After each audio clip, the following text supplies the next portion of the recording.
하나님의 명령을 따라서 성막을 다 완성한 모세와 또 이스라엘 백성들, 이제 제사장의 옷을 짓게 되는데요. 오늘 본문은 그때 그 명령대로, 그 명령 그대로 그 옷을 정성껏 만들었다는 사실을 기록하고 있는 말씀입니다. 오늘 7절까지만 읽었지만 그 이후의 말씀도 원래 더 읽으려고 했지만 시간상 7절까지만 읽게 되었습니다. 어떻게 보면 이 제사장의 옷, 이 옷은 사람들 앞에 뽐내라고 만든 옷이 아니지요. 사람들이 아무도 들어오지 못하는 그 성소, 그리고 그 지성소, 즉 하나님 앞에 나아갈 때 입는 그 옷입니다. 오직 하나님이 보시려고 입으라고 하신 옷이지요. 그러니까 이 에봇은, 이 제사장의 옷은 이 패션과는 아무 상관이 없는 것입니다. 뭔가 중요한 의미를 가진 그런 옷이라고 할 수 있겠지요. 그렇다면 왜 하나님은 이 특별한 옷을 지어서 만들으라고 입으라고 그렇게 하셨을까? 그 첫 번째 의미는 인간은 죄인이므로 그 죄된 몸을 가리기 위해서, 그래서 하나님 앞에 가리고 서라라는 그런 의미를 가지고 있습니다. 앞서 우리가 출애굽기 28장 4절에 의하면 이 제사장이 입는 옷 중에서 반포 속옷이라는 것이 있습니다. 우리 한국의 정서로는 그런 속바지 같은 그런 옷이죠. 반포 속옷. 근데 그 옷의 특징은 통으로 짠 것입니다. 통으로 짰는데 반드시 이것을 속에 입고 그 위에 이제 겉옷을 입게 되어 있는 그런 속바지입니다. 이것은 제사장이 하나님 앞에 설 때에 자기의 부끄러운 모든 것들을 가리기 위해서 만들어진 그런 옷이라고 할 수 있는 것이죠. 육체의 모든 부끄러운 것을 가려야 한다라는 의미를 갖고 있습니다. 하나님께서는 천지를 창조하시고 인간이 죄를 짓기 전에 수치와 두려움이 없었고 그래서 옷도 입지 않았습니다. 그래서 우리 태초에 이제 아담과 하와가 벌거벗고 에덴 동산을 마음껏 이렇게 다니지 않았습니까? 그런데 죄를 짓고 난 후에 수치심이 들게 됐죠. 또 하나님을 두려워하게 되었습니다. 그래서 무화과 나뭇잎으로 이제 자신의 몸들을 가리고 또 입기 시작했습니다. 하나님께서는 그 범죄한 인간을 불쌍히 여기셔서 가죽옷을, 희생의 이제 그 동물을 잡아서 가죽옷을 지어 주셨습니다. 그것을 통해서 사람의 수치를 가려 주셨지요. 그러니까 옷은 원래 사람의 이 수치를 가리는 수단인 것입니다. 그래서 성전은 사람들의 죄를 치료하는 곳이죠. 이미 지은 죄를 짐승을 잡아서 희생의 제사를 드리고 용서를 받아서 형벌을 내리지 않게 하는 곳이었습니다. 아직 짓지 아니한 죄에 대해서도 하나님의 거룩하심과 심판을 사람들에게 가르치고 경계해서 죄를 짓지 않도록 하는 역할을 했던 것입니다. 그런 일을 감당하는 제사장이 당연히 거룩하고 깨끗해야 되겠죠. 따라서 제사장이 하나님 앞에 나올 때는 그의 모든 죄된 몸을 완전히 가리고 오라는 그런 뜻이 있는 것입니다. 우리 또 성가대도 마찬가지죠. 성가대가 찬양을 담당하기에 거룩하게 보이도록 하기 위해서가 아니라 그 시간만큼은 하나님 앞에 죄된 그 인간의 모습을 모든 것을 다 가리고자 그 성가 가운을 입는 것입니다. 물론 가운을 입는다고 죄가 가려지는 것은 아니겠지요. 그렇지만 그러한 마음의 자세로 예배를 드려야 된다라는 것입니다. 하나님의 은혜로 의롭다 하심을 입어서 하나님을 예배하는 거룩한 자리에 나왔음을 기억하고 내 본래의 모든 죄된 모습은 하나님 앞에 보이지 않기를 구하는 그런 겸손한 심령으로 예배의 자리에 서는 것이지요. 이는 하나님을 예배하는 모든 사람의 자세여야 하는 것입니다. 또 한 가지 의미는 제사장의 옷은 이스라엘 백성을 하나님 앞에 데려가는 그런 사명을 말해주는 것입니다. 대제사장의 옷은 당시에 그렇게 귀한 청색, 자색, 또 홍색 배실로 술을 놓았습니다. 그리고 금을 얇게 쳐서 실을 만들어서 금실과 함께 짜서 천을 만든 비싼 것이었습니다. 또 어깨에는 견대라는 것을 또 얹게 하였고 그 위에는 호마노라는 그 보석, 보석에 12지파의 이름을 새겨서 물렸습니다. 가슴에는 이 12보석이 달린 흉패를 달았습니다. 제사장은 그 옷을 입고서만 성전에 들어갈 수 있었던 것이죠. 그 의미가 무엇일까? 그 의미가 무엇이겠습니까? 제사장이 그 옷을 입고 성전에 들어갈 때 하나님은 그 어깨 위에 있는 그 이름들을 보신다는 것입니다. 거기에 적혀 있는 이름이 바로 하나님의 백성들의 이름인 것입니다. 제사장은 그들의 이름을 어깨에 메고 하나님께 나아가는 것입니다. 하나님은 제사장에게 너는 내게 들어올 때 이스라엘 백성들을 데리고 오라. 내가 그들을 맞아주겠다라고 하시는 것이죠. 그러면 오늘날 우리는 어떻습니까? 우리의 이름은 주 예수 그리스도의 이름을 통해서 이미 하나님 앞에 제출되었음을 믿으시기 바랍니다. 아니, 하나님께서 우리를 먼저 택하시고 불러 주신 것이죠. 우리를 위해 자기 아들을 아끼지 아니하시고 내어 주신 그 하나님께서 우리 이름을 모르시겠습니까? 때문에 우리는 이제 우리 영원한 대제사장이신 그 예수님의 공로로 인해서 하나님이 받아주시는 그 이름이 된 것입니다. 이 사실을 제사장의 옷이 보여주고 있는 것이죠. 그리고 이 보석들이 달린 어깨 바지와 흉패는 정교하게 짜여져 있습니다. 그래서 에봇에 연결되어 있습니다. 때문에 12지파의 이름이 새겨진 이 보석은 제사장이 아무리 흔들어도 결코 떨어지지 않는 것이죠. 그것처럼 우리가 얻은 하나님의 백성, 이 하나님의 자녀라는 이 지위는 결코 흔들리지 않고 떨어지지 않고 영원히 견고하다라는 것을 말해주는 것입니다. 로마서 8장 35절의 말씀같이 그 무엇도 우리를 그리스도의 사랑에서 끊을 수 없다라는 말씀과 같은 의미인 것입니다. 그러므로 우리는 모두 그리스도의 가슴에 새겨진 보석과 같은 존재들인 줄 믿으시기 바랍니다. 하나님의 공의 앞에 우리는 다 추악하고 더러운 죄인이지만 그리스도의 그 사랑으로 보석처럼 귀하게 여김을 받게 된 것입니다.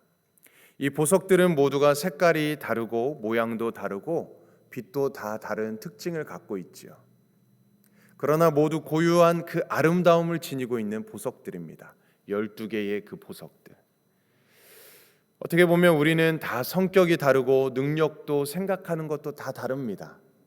그러나 모두가 다 하나님이 귀하게 여기시는 보석과 같은 존재들이라는 것이죠. 우리는 성도로서 하나님 안에서 지음받은 자들입니다. 하나님의 자녀들입니다. 모양과 다 우리의 성격과 다 모습은 다를지라도 하나님께서는 한 사람 한 사람을 귀하게 여기신다라는 것이죠. 우리 한번 이렇게 외쳐볼까요? 나는 하나님의 보석입니다. 네, 우리 한번 나는 하나님의 보석입니다. 네, 또 한 번 더 외치겠습니다. 옆에 분을 바라보지 마시고 새벽이니까 서로 시험 들지 않도록 바라보지 마시고 당신도 하나님의 보석입니다. 이렇게 외쳐볼까요? 당신도 하나님의 보석입니다. 네. 우리 모두는 다 하나님의 보석인 줄 믿습니다. 하나님은 이처럼 예수님의 그 보혈로서 공로로서 구원받은 사람을 모두 보석과 같이 귀하게 여기신다는 것입니다. 그러므로 제사장의 이 옷은요, 우리를 그리스도의 보혈로 받아주시고 또 우리를 보석처럼 귀하게 여기시는 하나님의 그 전적인 은혜를 보여주는 것입니다. 또 세 번째, 제사장의 옷은 바로 예수님을 상징하고 있습니다. 누구를 상징한다고요? 예수님을 상징합니다. 제사장이 하는 가장 고유한 일은 무엇입니까? 백성의 죄를 위해서 자신의 손에 피를 묻히고 짐승을 잡아가지고 제사를 드리는 일입니다. 그 피를 들고 지성소에 들어가서 백성의 죄를 사해달라고 하나님께 피를 바칠 때 생명을 걸고 그 길을 걸어가지 않습니까? 그리고 성소의 날마다 기도를 상징하는 향을 피우는 일을 담당하는 게 바로 제사장의 역할입니다. 자, 그렇지만 이 죄인인 제사장이 짐승을 잡아서 남의 피인 짐승의 피를 바친다고 해서 과연 이 죄인의 죄가 다 사라질까? 물론 사라졌겠죠, 그 당시에. 그러나 어떻게 보면 이것은 하나의 더 깊은 의미를 갖고 있습니다. 뭔가 더 깊은 상징하는 것이 있습니다. 무엇일까요? 장차 이처럼 당신의 생명을 제물로 바치고 사람들의 죄를 사하실 진짜 제사장이 오신다는 의미를 갖고 있습니다. 구약에는 이 상징인 제사와 함께 진짜 제사장이 오신다는 예언도 가득 차 있습니다. 바로 그 예언의 주인공이 누구일까요? 바로 예수님이시죠. 예수 그리스도이십니다. 그래서 주님은 이 세상에 속하신 분이 아니라 하늘에 속하신 분임을 뜻하면서 청색실로 꼰 것입니다. 그 옷을 수를 놓았습니다. 그리고 또한 주님은 우리의 구원을 위해서 피를 흘리신 분으로 피의 색깔인 홍색실로 또 수를 놓았습니다.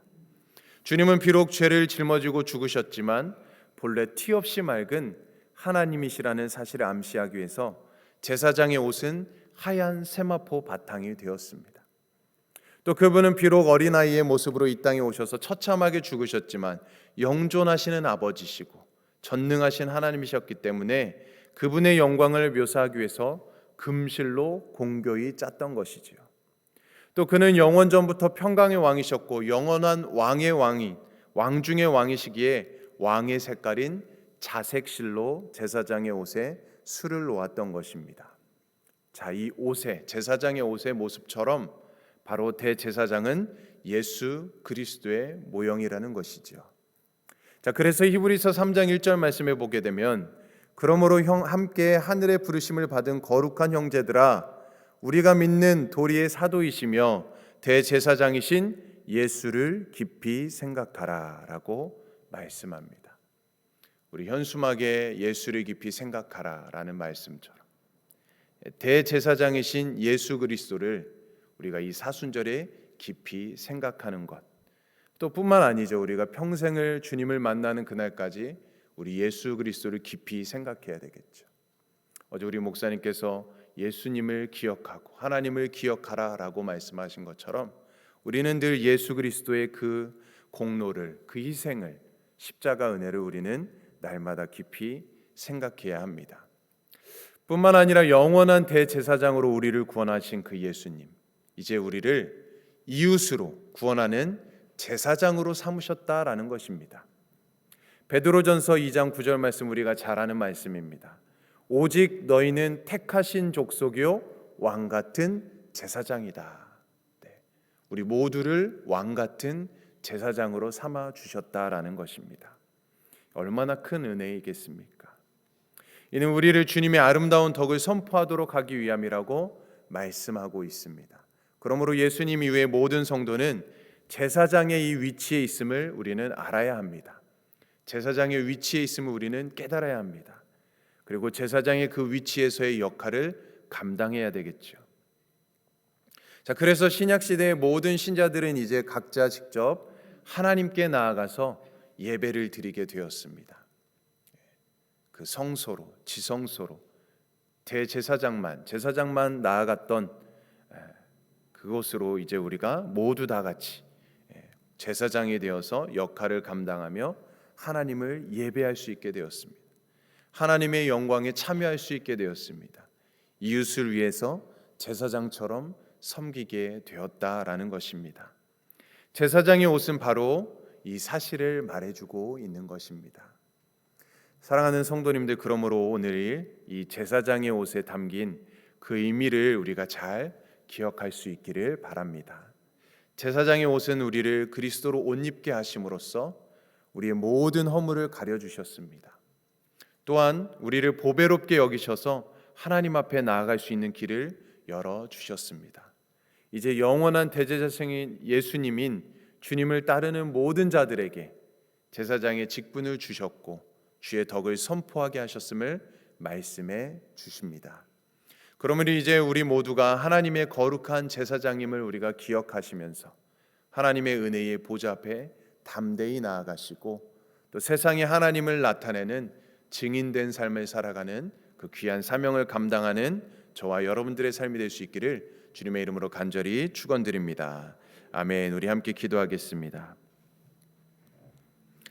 하나님 아버지, 제사장이 하나님께 나아가기 위해서는 하나님께서 정해주신 거룩한 옷을 입고 속죄의 제물을 드려야 했습니다. 그리고 제사장은 그의 삶이 거룩했기 때문이 아니라 하나님께서 그를 거룩하다 인정해 주셨기에 그가 하나님 앞에 나아갈 수 있었습니다. 그러므로 제사장은 자기의 의에 대하여 아무것도 자랑할 수 없었습니다. 저희들도 예수 그리스도를 힘입어 그의 이름으로 죄 사함을 받았고 하나님 앞에 나아갈 수 있는, 예배할 수 있는 은혜를 받게 되었습니다. 절대로 우리의 공로가 아닌 오직 예수 그리스도의 공로로 하나님 앞에 나아갑니다. 하나님 아버지, 그 어느 시대보다도 더 공로주의에 깊이 무리든 이 시대를 살아갈 때 이러한 믿음을 잃지 않도록 저희들을 붙들어 주시옵소서. 하나님 말씀대로 그 말씀에 순종하여 만든 거룩한 옷을 입어 아론이 하나님께 부르신 직분을 감당했던 것처럼 우리도 하나님의 말씀에 거룩한 옷을 입고 오늘도 생명의 통로로 살아가게 하여 주시옵소서. 그래서 오늘 우리의 삶을 한마디로 정의할 때 하나님께서 말씀하신 대로 행하였더라라가 될 수 있도록 인도하여 주시옵소서. 하나님의 말씀에 전적으로 순종하며 믿음으로 주님만을 소망하며 살아가는 우리의 삶이 되게 하여 주시옵소서. 오늘도 정교인 캠페인으로 하나님의 목적을 깨닫고 발견하고 하나님을 더 깊이 묵상하고 기억하며 예수 그리스도의 영광을 위해 살아가는 하나님의 증인된 삶을 살아가는 우리의 삶이 되게 하여 주시옵소서. 감사드리며 모든 말씀 예수님의 이름으로 간절히 기도드립니다. 아멘. 오늘은 우리 아프리카 선교를 위해서 기도합니다. 남아공 김종석, 정춘덕, 곽용섭, 박정진, 안성준, 김현정, 세네갈 조항수, 조신영 선교사님을 위해서 기도해 주시고 오늘도 우리 모든 성도님들이 40일 목적이 이끄는 삶을 통해 하나님의 뜻을 발견하고 하나님의 뜻대로 살아가며 하나님께 영광 나타낼 수 있도록 하나님 증인된 삶을 살아갈 수 있도록 기도해 주시고 또 우리 각자 개인의 가정의 교회의 기도 제목을 가지고 주님의 이름 세 번 외치며 간절히 기도하겠습니다. 주여